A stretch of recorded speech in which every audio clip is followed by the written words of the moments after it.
السلام علیکم بچے، آج ہم اپنے لیکچر نمبر 28 میں آ گئے ہیں۔ اس سے پہلے ہم نے لیکچر نمبر 27 میں ہم نے بے عبارت جو ہے اس کا ہم نے ترجمہ کیا تھا اور مفہوم کیا تھا۔ آج ہم اپنا جیم جو ہے اپنا اس کا عبارت کا ترجمہ اور اس کا مفہوم کریں گے۔ تو آپ لوگ اگر بک سے لکھتے ہیں تو اچھا ہے بہت۔ تو یہ جیم والی جو عربی ہے میں پڑھ کے بتا رہی ہوں۔ یا ایھا النبی حسبک اللہ ومن اتبعک من المؤمنین، اس کا ہم ترجمہ بھی کریں گے اور اس کا ہم مفہوم بھی کریں گے۔ جی بچے، جیم آپ لوگ لکھ دیں گے، پیج ریڈی کر دیں گے اور اس کے بعد پھر عربی لکھیں گے۔ جو ابھی میں نے آپ لوگوں کو بتایا، اگر بک سے لکھتے ہیں تو اعراب کی غلطی نہیں آئے گی۔ یہ ہے کہ آپ لوگوں کو پتہ چل جائے گا کہ زبر زیر پیش جو ہے وہ صحیح طریقے سے آپ لوگ لگائیں گے، اس میں غلطی نہیں ہوگی۔ تو بک سے نوٹ بک سے میں آپ لوگوں کو بول رہی ہوں، اب لکھیں آپ لوگ یا ایھا النبی حسبک اللہ ومن اتبعک من المؤمنین۔ پھر آپ لوگ ترجمہ کی ہیڈنگ دے دیں گے، ترجمہ لکھیں گے۔ 2 لائنز میں ہیڈنگ دینے کے بعد جو مارکر سے چیز لکھی جاتی ہے اس کو ڈبل انڈر لائن کیا جاتا ہے۔ اے نبی صلی اللہ علیہ وآلہ وسلم، اللہ تعالیٰ تم کو اور مومنوں کو جو تمہارے پیروکار ہیں کافی ہے۔ پھر آپ لوگوں نے مفہوم کی ہیڈنگ دے دینی ہے اور اس کے بعد آپ لوگوں نے 1 فنگر گیپ دے کے سٹارٹ لینا ہے۔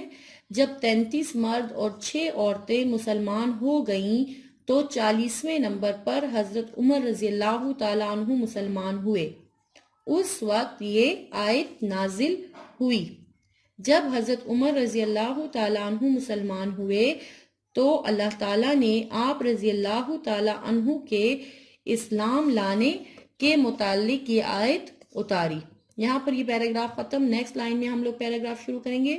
کیونکہ اللہ تعالیٰ کے کافی ہونے کے ساتھ مومنوں کی مدد اللہ تعالیٰ کے کافی ہونے میں اضافہ تو نہیں کر سکتی۔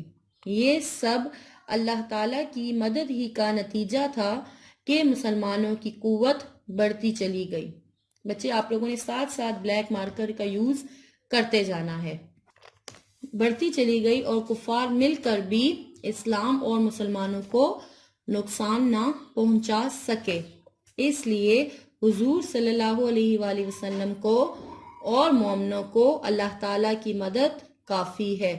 یہاں پر بچے ہمارا مفہوم ختم ہو گیا ہے، ٹھیک ہے۔ فنیشنگ لائن آپ لوگوں نے لگا دینی ہے اور درس الثالث الف کا تمام ریٹن ورک بھی ہمارا کمپلیٹ ہو گیا ہے۔ اب ہم اپنا درس الثالث بے شروع کریں گے، اس کی ہم پڑھائی کریں گے اور وضاحت کریں گے۔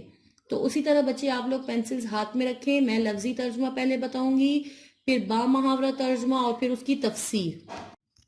جی تو بچے ہم اپنا درس الثالث بے، جس میں آیات کی تعداد 65 تا 69 ہے، اس کا ہم اپنا لفظی ترجمہ شروع کریں گے ابھی، اس کے بعد اس کا با محاورہ ترجمہ اور اس کے بعد ہم پھر اس کی تفسیر کرتے جائیں گے۔ تو بچے آپ لوگ اپنی پینسلز ہاتھ میں رکھیں، کیونکہ میں پہلے لفظی ترجمہ بتا رہی ہوں تو آپ لوگ اپنا لفظی ترجمہ ساتھ ساتھ نوٹ کرتے جائیں۔ اعوذ باللہ من الشیطان الرجیم، بسم اللہ الرحمن الرحیم۔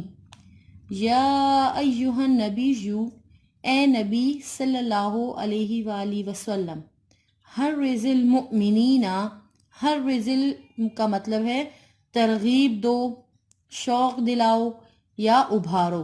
یہ تینوں اس لفظ کے میننگز ہیں۔ حرض المؤمنین یعنی حرض ترغیب دو، شوق دلاؤ یا ابھارو، مؤمنین مومنین کو، علی القتال جنگ پر یا لڑائی پر، ان یکم منکم اگر ہوں گے تم میں سے، عشرون 20، صابرون صبر کرنے والے، یغلبو غالب آئیں گے، میاتین 200 پر۔ آپ لوگوں کی کتاب میں 100 لکھا ہے، یہ 100 صحیح نہیں ہے، اس کے ساتھ 200 لکھیں، 2 لکھیں، 100 موجود ہے صرف 2 لکھیں، 200 پر۔ وَإِن يَكُن مِّنكُمْ اور اگر ہوں گے تم میں سے، میاتن 100، یغلبو تو وہ غالب آئیں گے، الفن 1000 پر، من الذین ان لوگوں میں سے، کفروا جو کافر ہے، بِأَنَّهُمْ اس لیے کہ وہ، قوم ہے، لا یفقہون کہ وہ نہیں سمجھتے، یعنی وہ ایسی قوم ہے کہ جو نہیں سمجھتی۔ اب بچے ہم اس کے با محاورہ ترجمہ کی طرف آ جاتے ہیں۔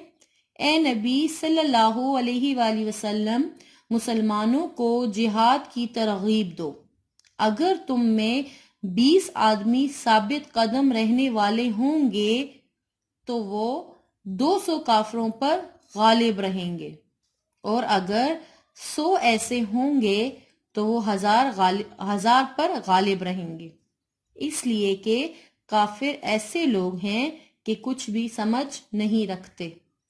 تو بچے ہم ابھی اس کی تفسیر کی طرف جاتے ہیں، ٹھیک ہے؟ تو ہم اس آیت کی تفسیر کریں گے۔ جی بچے، یہ لفظ ہر رز جو ہے، یہ ترجمہ اس کا ہے کہ یعنی ہر اس کا لغوی معنی ہے کہ بیماری کا بدن کو اتنا دبلا کر دینا کہ قریب المرگ ہو جائے، یعنی بیماری ایسی ہو کہ وہ مریض کو بالکل موت کے قریب لے جائے، چونکہ مرض مریض کو عاجز کر کے ہلاکت کے کنارے تک پہنچا دیتا ہے۔ یعنی پس اس عاجز اور مجبور کرنے کے مفہوم کو یعنی پیش نظر رکھتے ہوئے ہم اس کا جو ترجمہ کریں گے تو اس کے جو معنی ہے وہ شدید یعنی شدید ترین ترغیب کے معنی میں یہ لفظ جو ہے استعمال ہوا ہے، ٹھیک ہے؟ کہ شدید ترین ترغیب دلانے میں یہ لفظ جو ہے یہ استعمال ہوا ہے، ٹھیک ہے؟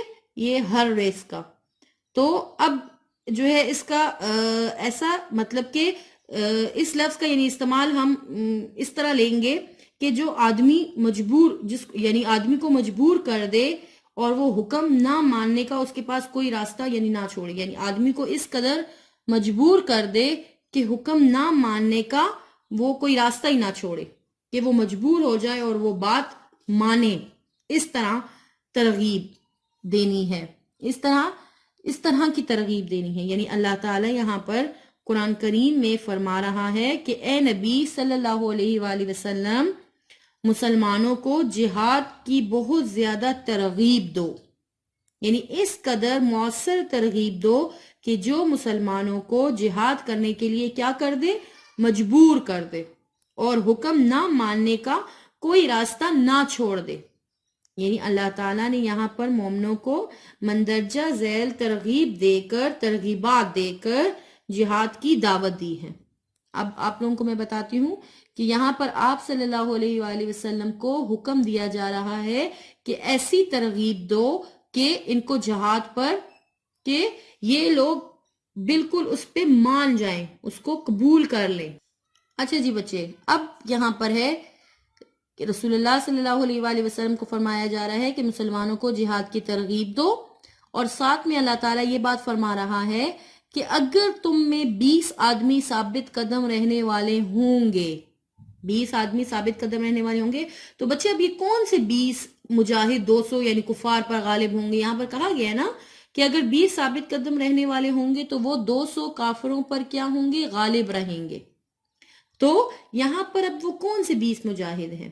تو ثابت قدم مجاہدوں سے مراد وہ مجاہد ہیں کہ جو اس عزم یعنی اس ارادے کے ساتھ لڑتے ہیں کہ یا تو فتح یاب ہو کر غازی بنیں گے یا مرتبہ یعنی شہادت حاصل کریں گے، مگر کسی بھی صورت میں پیٹھ پھیر کر میدان جنگ سے نہیں بھاگیں گے، اور یہ مومن جو ہوتے ہیں یہ سخت سے سخت مقابلہ کے لیے وقت بھی ڈٹ جاتے ہیں اور ڈٹ کر مقابلہ کرتے ہیں، اور پیچھے ہٹ کر یعنی کہ کسی اور جماعت میں شامل ہونا ان کی فطرت نہیں ہوتا۔ جو مجاہدین جو ہوتے ہیں، جو پکے سچے ہوتے ہیں، جو ثابت قدم ہوتے ہیں، ٹھیک ہے؟ تو ایسے مجاہدوں کے لیے پھر اللہ تعالیٰ کتنے بڑے احسانات یعنی انعامات سے ان کو نوازے گا۔ وہ کیا ہوگا کہ وہ 10 گنا کافروں پر غالب آنے کی یعنی بشارت دی ہے کہ وہ غالب آئیں گے، اور یہ اللہ تعالیٰ کا وعدہ ہے، اور اللہ تعالیٰ اپنے وعدہ یعنی کبھی وعدہ اللہ کا جھوٹا نہیں ہوتا۔ یہاں پر دیکھیں بتایا گیا کہ کفار جو ہیں اور مسلمان 20 ہوں گے تو وہ کتنے کفار پر غالب آئیں گے؟ 200 پر۔ 20 مسلمان جو ثابت قدم ہوں گے، جو اس عزم سے لڑتے ہیں کہ وہ فتح یاب ہوں گے لیکن کسی بھی صورت میں میدان جنگ سے بھاگیں گے نہیں، چاہے جیسے بھی حالات ہوں، تو ایسے 20 مسلمان جو ہیں ان پر اللہ تعالیٰ کا پھر کیا انعام ہوگا کہ وہ ان میں اللہ تعالیٰ اتنی طاقت اتنی ہمت پیدا کر دیں گے کہ وہ 200 کفار پر غالب آ جائیں گے، اور اسی طرح 100 مسلمان اگر ہوں گے ثابت قدم تو وہ 1000 کفار پر غالب آ جائیں گے۔ اچھا جی بچے، یہاں پر اللہ تعالیٰ نے ایک مسلمان پر 10 کافروں سے لڑنا واجب کر دیا ہے، یعنی کہ یہاں پر اللہ تعالیٰ فرما رہا ہے کہ آپ نے کیا کرنا ہے، 20 ثابت قدم جو ہوں گے وہ کیا 200 کفار پر غالب ہوں گے، اور 100 مسلمان ثابت قدم جو ہیں وہ 1000 کفار پر غالب ہوں گے۔ یعنی کہ یہاں پر اللہ تعالیٰ نے ایک پیمانہ مقرر کر دیا کہ ایک مسلمان جو ہے، ہر مسلمان یعنی 10 کافروں سے لڑنا جو ہے ان پر واجب ہے، ضروری ہے، اور یہ بھی اللہ تعالیٰ کا ایک انعام ہے کہ وہ اللہ تعالیٰ اتنی مسلمانوں میں طاقت پیدا کر دیں گے کہ وہ کیا کر دیں گے، وہ ان پہ اپنے سے 10 گنا کافروں پر غالب آ جائیں گے۔ ٹھیک ہے بچے، اب یہاں پر جو آیت میں ہے کہ وہ لوگ کافر لوگ جو ہیں وہ ایسی قوم ہیں جو کچھ سمجھ نہیں رکھتے۔ اب میں آپ کو ایک بات یہ بتا دوں بچے، جب مسلمان میدان جنگ میں جاتا ہے تو اس کے سامنے 2 مقصد ہوتے ہیں۔ مسلمان جب میدان جنگ میں جاتا ہے تو اس کے سامنے 2 مقصد ہوتے ہیں۔ پہلا مقصد اس کا یہ ہوتا ہے کہ لڑتے لڑتے اللہ کی راہ میں جان جو ہے وہ اپنی شہید کر دے، اور دوسرا یہ کہ اللہ کے دین کو سر بلند کرنا، یعنی کہ مسلمان کے سامنے 2 مقصد ہوتے ہیں، ایک اللہ کے دین کو سر بلند کرنا، اور دوسرا یہ ہوتا ہے کہ ہر طرح کے حالات کا مقابلہ کر کے اور اپنی جان جو ہے وہ یعنی کہ شہید کر دینا، شہادت کا مرتبہ حاصل کرنا۔ تو جب وہ جاتا ہے میدان جنگ میں تو وہ 2 مقصد لے کر جاتا ہے۔ لیکن کافر لوگ جو ہیں وہ ایسی قوم ہے جو کچھ سمجھ نہیں رکھتے۔ یہاں پر مراد یہ ہے کہ ان کے سامنے کوئی مقصد نہیں ہوتا، صرف یہ ہے دنیا کے چند فائدے کے لیے، اور کہ ان کا جو ہے دکھاوے کے لیے، لوگوں کو دکھاوے کے لیے، اور لوگوں پر اپنا جو ہے صرف روب پیدا کرنے کے لیے، یہ مقصد ہوتا ہے ان کا، اور یعنی ان کے سامنے اور کوئی مقصد نہیں ہوتا، کیونکہ ان کا تو آخرت پر یقین ایمان ہے ہی نہیں۔ اگر وہ یقین رکھتے، ایمان رکھتے تو وہ مسلمان نہ ہوتے۔ تو یہاں پر اللہ تعالیٰ یہ فرما رہا ہے کہ کافر ایسے لوگ ہیں کہ جو کچھ سمجھ نہیں رکھتے، مطلب کہ وہ ان کے سامنے کوئی مقصد ہے ہی نہیں، صرف دکھاوا اور دنیا کا مفاد ہے۔ اب بچے یہاں پر یہ ہماری آیت کی تفسیر کمپلیٹ ہو گئی ہے۔ آپ لوگوں نے اس کا ترجمہ اور یہ جو میں نے آپ لوگوں کو درس الثالث الف کا مفہوم نمبر ج جو لکھوایا ہے وہ آپ لوگوں نے اچھے طریقے سے یاد کرنا ہے، یہ آپ کا ہوم ورک بھی ہے، اور یہ آیت آپ لوگوں نے اچھے طریقے سے اس کا ترجمہ بھی یاد کرنا ہے۔ پھر انشاءاللہ ہم اگلے لیکچر میں اپنے درس الثالث ب کا ترجمہ کریں گے اور اس درس کا مفہوم یعنی اس کی تفسیر ہم کمپلیٹ کریں گے انشاءاللہ۔